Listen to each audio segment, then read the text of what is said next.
Assalamualaikum warahmatullahi wabarakatuh. Seluruh bangsa dan setanah air, jumpa lagi di channel Jagat Lubitu. Semoga dalam keadaan sehat, tak orang satu apa. Rahmah barokah salam Allah surahkan untuk kita semuanya. Mbah Baidowi kembali saya hadirkan terkait bagaimana isu saat ini mengomentari Gus Wafi dan Gus Ya ini, terkait bagaimana beliau menyampaikan hal-hal yang perlu disampaikan untuk sebagaimana pencerahan untuk kita semua. Karena Mbah Baidowi ini sedikit orangnya agak aneh, kadang-kadang secara lurus menyampaikan, kadang-kadang beliau agak selengean, tapi secara garis besar apa yang disampaikan oleh Mbah Baidowi adalah masuk akal, sebagai suara-suara langit, sebagai suara-suara untuk mewakili kita semua, mewakili para mereka-mereka yang awam tentang pengetahuan terkait dengan nasab Nuriyah Rasulullah SAW di bumi Nusantara ini. Kita harus bisa dicerahkan oleh Mbah Baidowi, karena kita harus bisa membedakan mana yang hak, mana yang batil, mana yang benar, mana yang pembenaran, mana yang di situ berjuang atas nama Rasulullah, atau mana mereka yang hanya menumpang nama besar Rasulullah SAW. Kita sudah harus mulai membuka diri dengan pemikiran-pemikiran yang logis. Jangan sampai kita dibutakan oleh taklid fanatik buta mahabbah yang berlebihan, sehingga meninggalkan akal sehat kita, pikiran jernih kita, beningnya hati kita untuk menerima segala masukan dari siapapun itu yang sifatnya adalah sebuah kebenaran. Lebih jelasnya, mari kita simak bagaimana penuturan Mbah Baidowi terkait mulang Gus Wafi dan Gus Ya ini.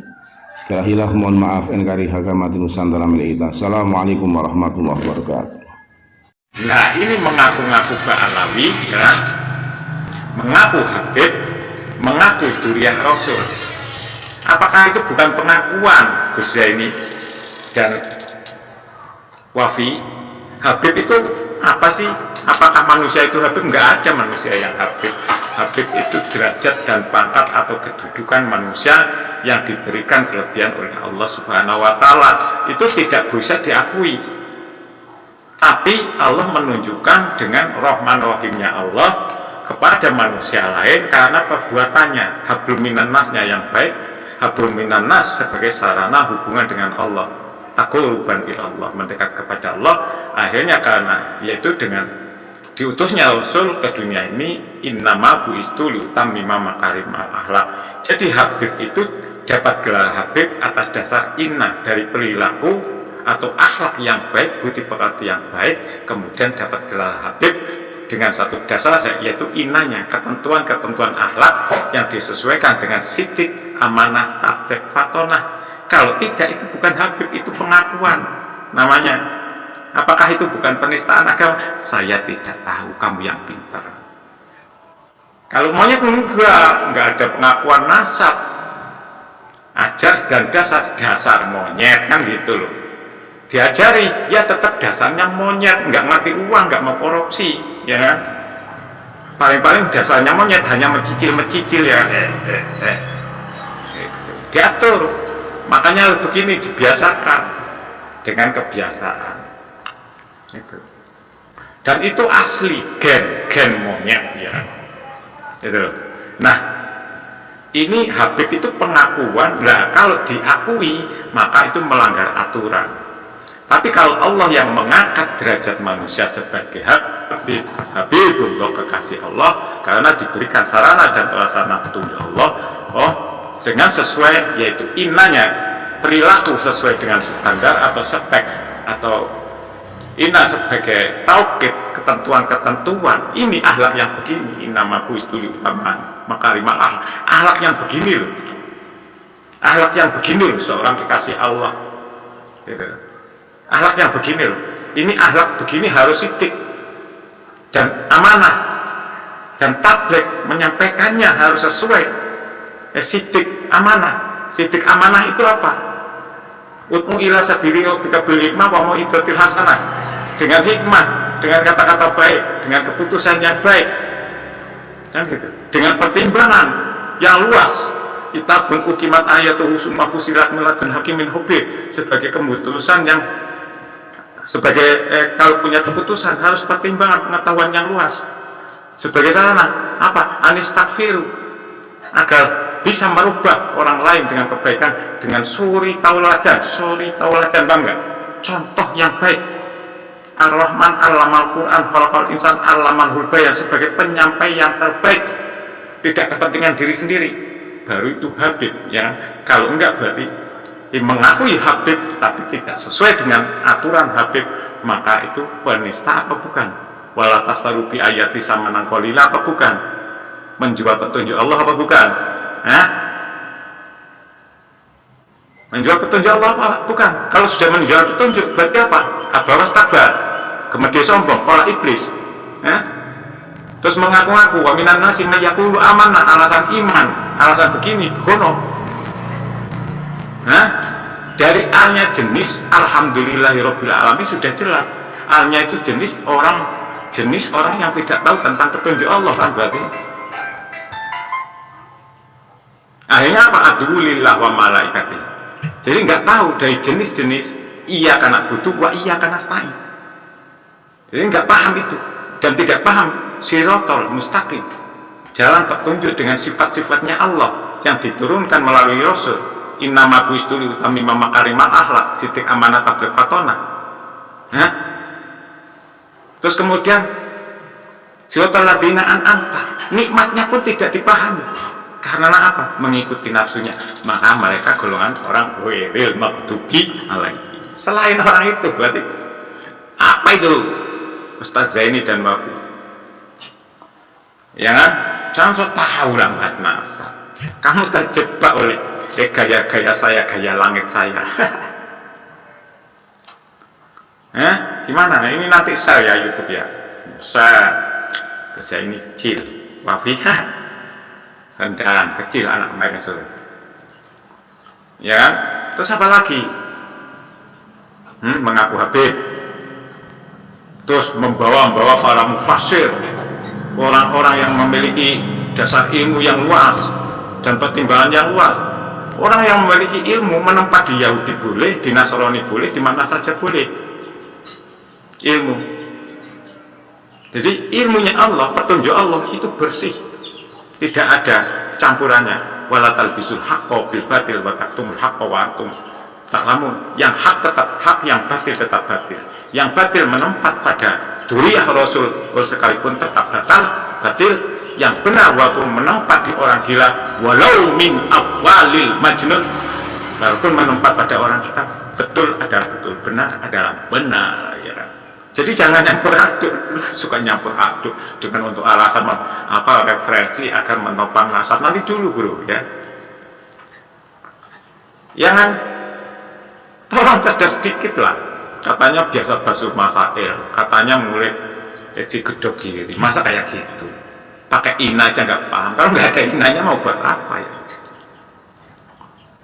ya? Itu masalah baru ngomong Yaman dan kalau saya jelas ilmiah, kalau saya walaupun kelihatannya ngawur, tapi masukan buat para youtuber yang banyak itu manis masukan saya. Apalagi satu, mengaku Habib sudah menyalahi aturan. Dua, mengaku duriyah Rasulullah, itu sudah menyalahi aturan. Terus apa lagi? Mau membenarkan diri itu sudah menyalahi aturan. Tes DNA dengan berbagai alasan itu di labnya ada itu, ya kan? Antara 007 dan lain sebagainya. Kenapa sih? Kalau memang biasa basuh masail, kitab itu sebagai sarana musyawarah. Islam itu mengenal musyawarah, musawwirhum billati hiya ahsan.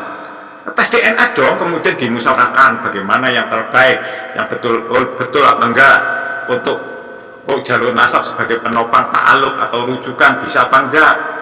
Tes DNA bersama dong, kemudian kita cari solusi, kan begitu.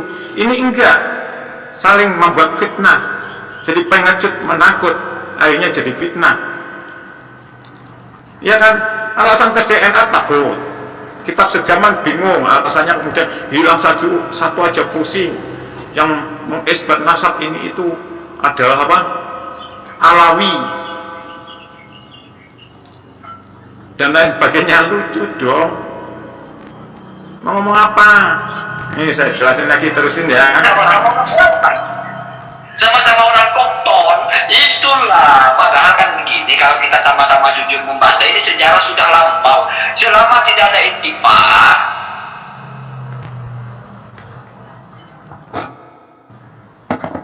selama tidak ada kucing dan tikus, maka enceri tidak ada. intifak beda misalnya Nabi dan Oh, kamu ketahuan pacaran lagi sama intifak beda misalnya Nabi dari jalur Adnan, itu kan tidak ada ikhtilaf. Nabi dari Adnan ke Ismail yang mana pun tidak boleh saling ungkir-ungkiran. Karena apa? Karena kata Nabi sudah amsik, sudah diam, kata benar sabut itu bohong-bohong gitu. Sehingga ulama menganggap kenapa oleh Nabi tidak perlu dibicarakan, karena nanti akan ini. Wafi sama Zain ini lucu, ngeles lari. Katanya butuh ilmu nasab. Yang ilmu nasab ya begitu. Kalau nasabnya itu sudah putus dari Balawi, iya kan? Ubaidillahnya mana? Putus berapa generasi? Udah bisa ngomong sendiri. Kemudian ditarik ke sana ke sini sebagai rujukan. Tidak boleh. Maunya apa? Tes DNA tidak boleh. Sezaman siapa yang mana itu sudah diterangi nanti ya. banyak perbedaan karena berbeda-beda sudah di situ. Sudah tahu begitu, seolah-olah satu jalur, satu kebenaran yang sudah pasti benar. Kohton itu mesti pisahnya dipelek di TV. Tidak ada jalur lain.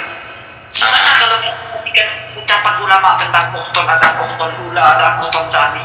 Gimana kalau yang mengucapkan ini selevel Al-Bukhari, bahkan yang nulis kitab yang dibaca, yaitu Abu Mundir Syihab bin Muhammad bin Said Al-Khalidi. Bagaimana kalau dia yang mengatakan kohton itu Ismail?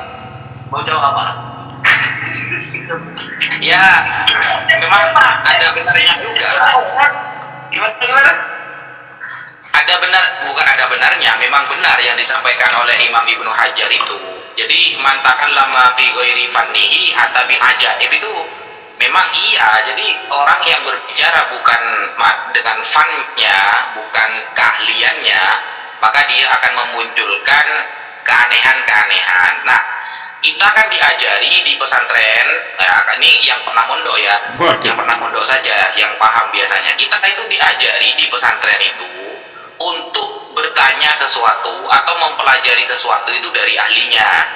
Kalau ilmu hadis ada ahlinya, contoh seperti Al-Imam Ibnu Hajar Al-Asqalani.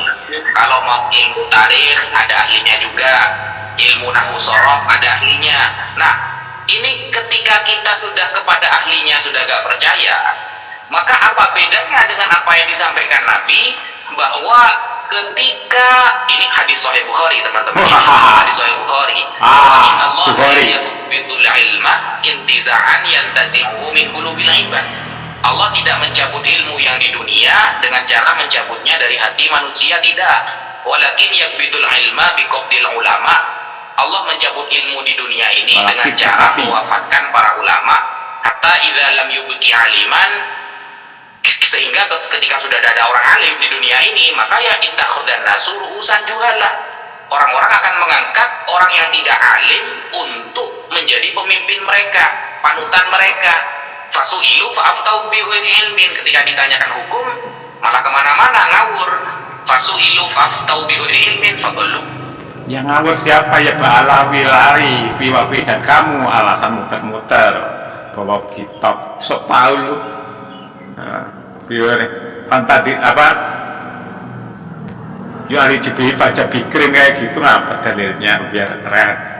Akhirnya sesat dan menyesatkan banyak orang. Nah, jadi ketika ahlinya dalam ilmu nasab sudah dikanter, sudah tidak dipercaya, ya maka itulah akan memunculkan banyak keanehan. Begitulah. Lanjut.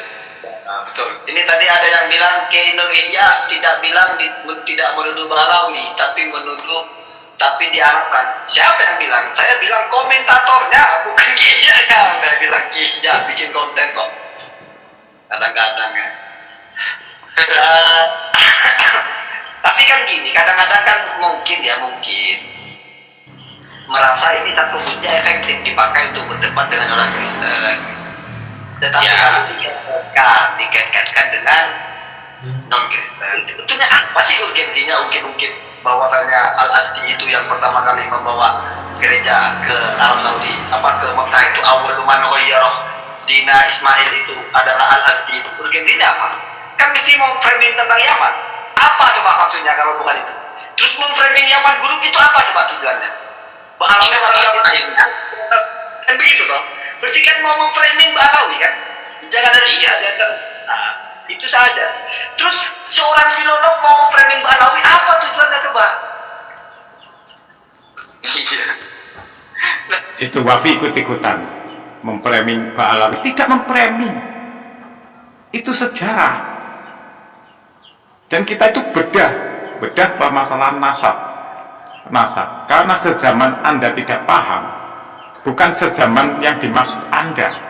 Sezaman yang dimaksud di sini adalah permasalahan satu. Dikatakan Duriyah Wali Songo itu tidak ada. Wali Songonya itu Habib, kan gitu.